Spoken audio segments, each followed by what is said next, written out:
Sud Radio à votre service. Et nous sommes ce matin avec Isabelle de Randinger. Bonjour.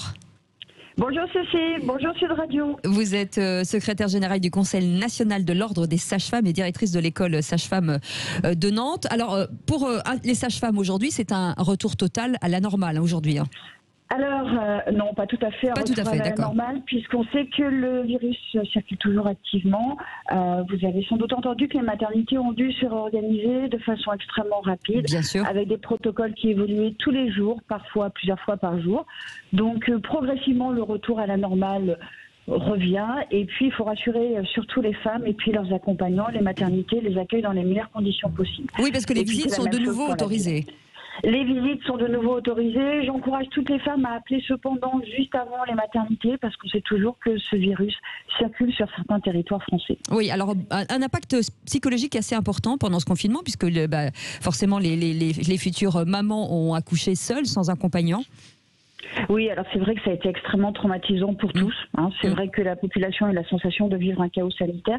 C'est de surcroît encore plus vrai pour les femmes enceintes qui sont dans un contexte particulier. Le fait de ne pas pouvoir être accompagnées à la maternité pendant l'accouchement a rendu la situation encore plus anxiogène. Les sages-femmes se sont vraiment mobilisées pour accompagner au mieux, pour trouver des méthodes alternatives, pour créer, pour être effectivement créatives, aussi bien pendant le séjour à la maternité qu'au retour à domicile, puisque les sages-femmes libérales, mes collègues libérales ont été vraiment exceptionnelles. Elles se sont toutes mobilisées, même si elles n'avaient pas les mesures de protection, elles étaient encore plus oubliées que les autres. Eh bien, elles étaient vraiment présentes auprès des femmes. En parlant d'oublier, les discussions avec les sages-femmes se poursuivent dans le cadre du Ségur de la santé. Une consultation a été mise en place auprès des professions pour valoriser votre métier. Vous attendez quoi aujourd'hui?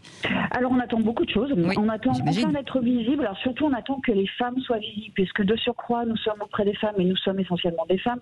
Donc, encore plus invisibles que les invisibles dans le domaine de la santé. Donc, nous voulons être visibles, mais surtout, nous voulons que le caractère médical de notre profession soit reconnu. Parce qu'en fait, ce qui nous intéresse spécifiquement, et là où nous allons nous engager, nous sommes déjà très engagés, mais nous allons nous engager plus que jamais, c'est pour positionner la santé des femmes comme une priorité de santé publique dans tous ces domaines. D'accord. Et puis retour aussi sur la thématique de l'IVG.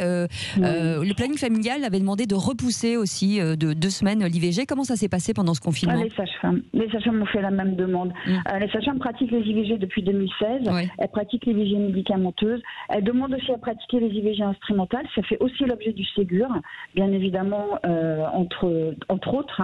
L'IVG instrumentale était interdit pendant le confinement. C'était juste médicamenteux. L'IVG instrumentale n'est pas autorisée pour les sages-femmes. L'IVG médicamenteuse a vu son délai rallongé du fait du contexte sanitaire extrêmement complexe, des difficultés d'accès aux soins.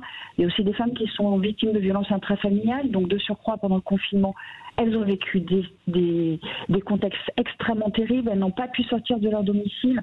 Donc, on veut que l'ensemble des femmes aient accès à leurs droits fondamentaux.